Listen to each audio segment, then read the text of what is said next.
was listening to Matt at Quantum of Conscience the other day, and he was talking about how change is the whole purpose of this place. That, of course, makes a lot of sense. It's an inevitability. It is part of our everyday. It's the definition of earthbound life is change.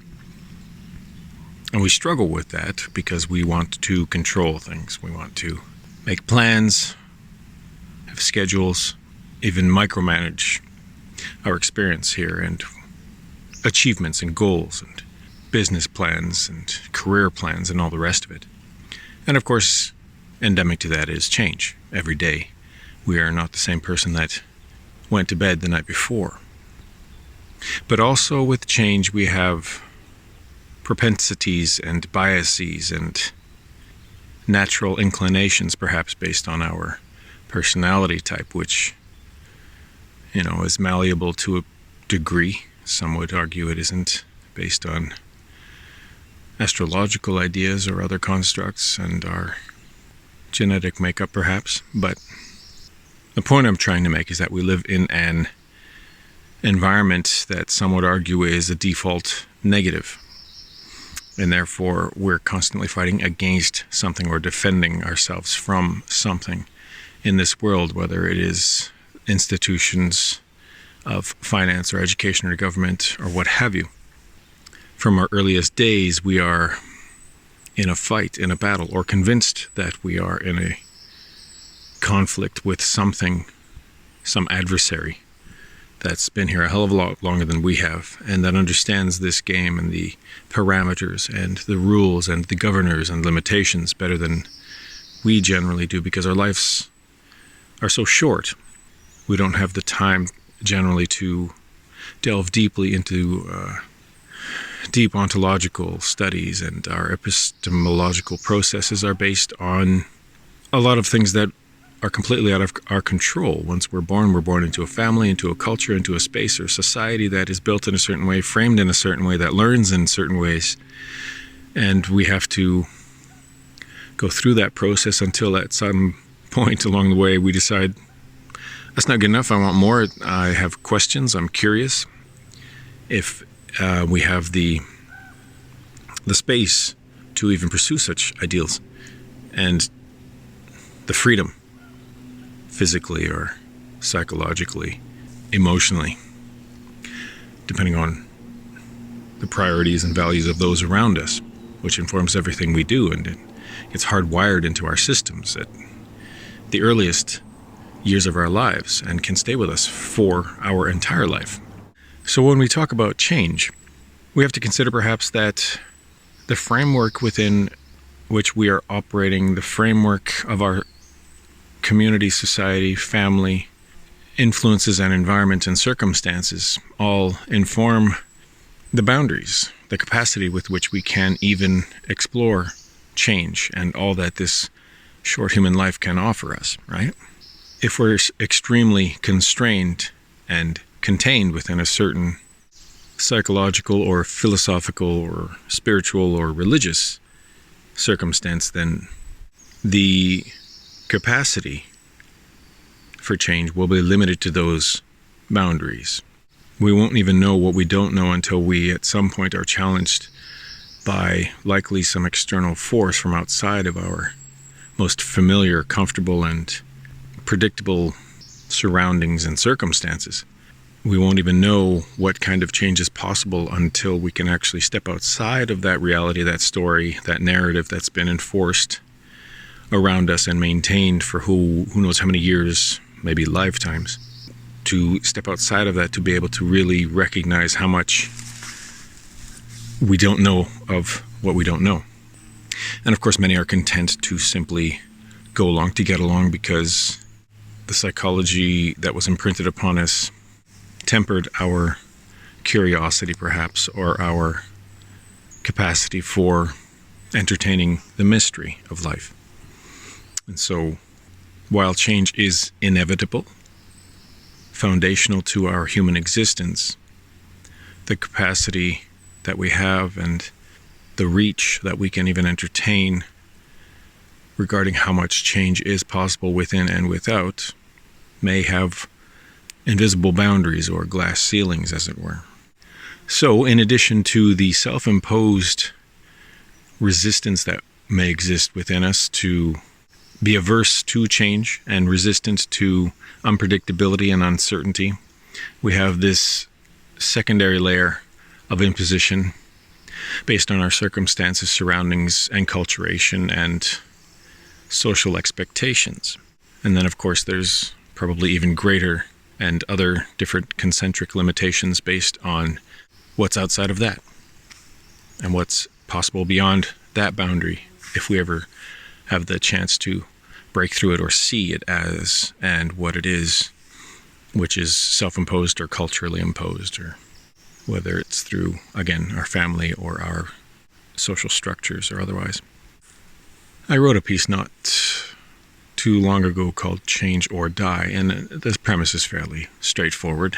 Either you accept the idea that life is change, change is natural, it is just the default program that runs in this realm, and the foundational bedrock that you're standing on, and that you cannot avoid or resist it without doing yourself harm and quite literally dying on the inside, or perhaps dying to your truth, or perhaps dying to live your best life, because the misplaced or misguided ideas that we need to control everything, or that we can't even control anything. And so, on the one hand, we resist going in a certain direction or changing in a certain way, or understanding that, accepting perhaps that these artificial boundaries that we put up for ourselves, and for whatever reason, be it from parental guidance or otherwise, something that informed your field to resist change in a certain way, generally brings us and does us harm, correct? And there are, of course, moments and times in our lives where we wish things just wouldn't change. Maybe it's, finally stabilized, or you found someone to have a friendship or companionship or partnership with, and because of a lot of uncertainty and perhaps instability and volatility that came before, wouldn't it be nice if this just would stay this way?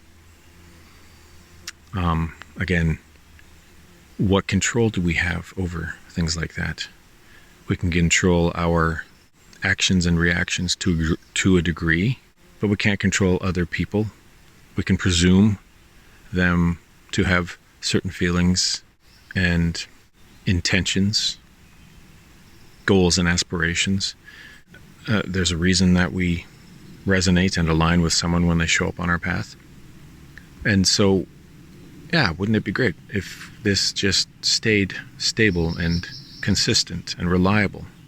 But how many times in our lives can we see that it doesn't work that way? We're given evidence of just the opposite time and time and time again. And we fight it, because life is just untamable and fluid. And to resist that is, of course, as I've said already, to do harm to ourselves.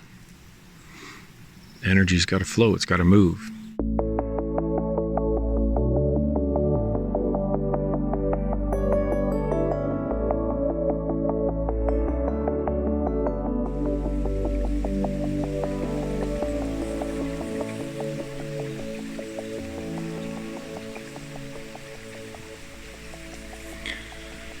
I think ultimately what serves us best is to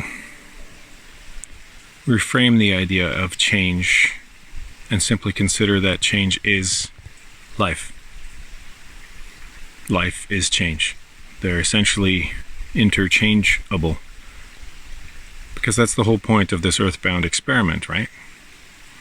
You didn't come here to just do the same. You didn't come here to experience the idea of time and aging and ugliness and beauty and black and white and all the colors in between, every color of the rainbow, and sunlight and black light and starlight and all the rest of it. It exists only here in this medium, in this place, at this time, in this particular experience of life that is change. I mean, who knows what came before and what will come after? It's speculation and theory and some ideas and bits and pieces of testimonials, but ultimately a very, very personal, individual thing, presumably. But while we're here, we can embrace the fact that we can be certain there will be uncertainty. We can try to contain the uncontainable. We can contaminate what is self-rectifying and try to imbalance that which by default seeks balance, congruity, and symmetry. It's, as I was writing today in the post called The Instrument, it's that perfect imperfect symmetry, because we simply can't control and don't need to control anything that's happening within and without. It just works. Life works. And to work with life is to understand that change is just simply the name of the game, and to embrace it with unbounded curiosity and to engage in the mystery of it every day. Whether we're in pain and in suffering, that's change. That's a variety. That's a couple of shades of the vast spectrum that is the Earth experience. But it's not the whole thing. And I think we too easily get tamped down and compressed and suppressed into these models and siloed into these personalities, these constructs that limit us. They serve us, certainly. If we are feeling the discomfort and uneasiness and unsteadiness, then perhaps there's something we're not acknowledging about it. If we're honest with ourselves, we'll recognize that we live in times of rapid change, though arguably it's always been that way. But I think we can feel that there seems to be a hastening, a rapidity, a quickening, whether that's due to the idea of awakening or what have you. It doesn't really matter, but the idea of time seems to be more unbound, and change, whether it's individual or collective or civilizational, is being both orchestrated and initiated at the same time. And that perhaps that's the whole yin-yang of this earthbound experience. We can in some way be generating these causative factors that influence us, and as I was saying earlier, that tends to default to the negative depending on your perspective, and certainly informed by your life's experience. If you've gone through a whole lot of shit and pain and suffering and fighting and who knows what, done time in prison or had legal challenges and things that sour and embitter you, that is obviously going to affect how you perceive life and the people in it. And it will certainly affect how you look at yourself in the mirror. We can very easily default to the negative, I think, because maybe that's just the most accessible energy available to us in this era. So be it. But I think don't limit yourself to only that. And again, step back from the whole thing. And this is where the idea of the living in the meditative state with life is to be present, is to just be able to step back from the whole story, from your own personality, your routines, and simply be in that sacred space, that silence, to be able to observe how things are playing out, to be able to observe the story and where you might be getting tricked and trapped, whether it's by your own volition or by external force or coercion.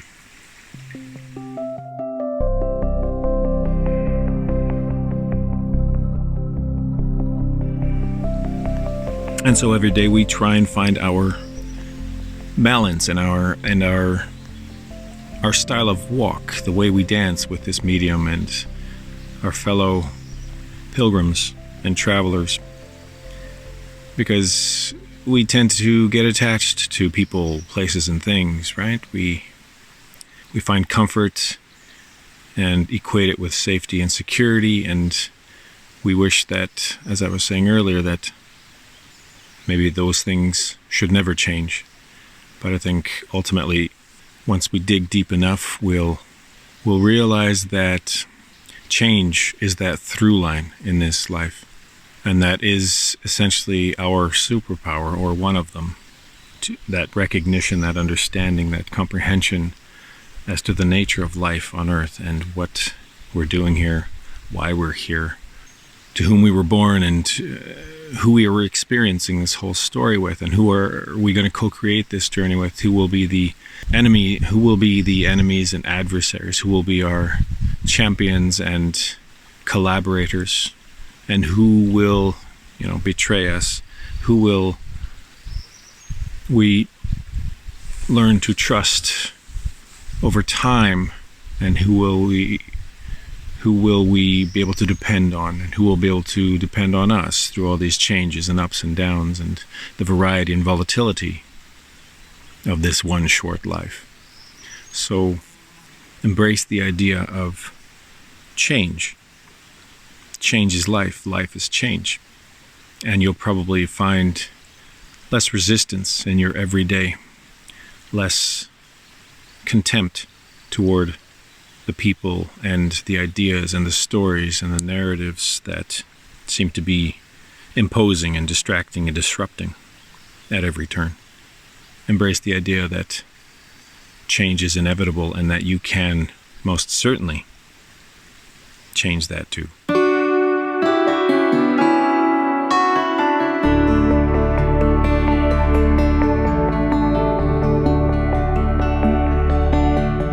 When you touch the water, Spirit, run through me.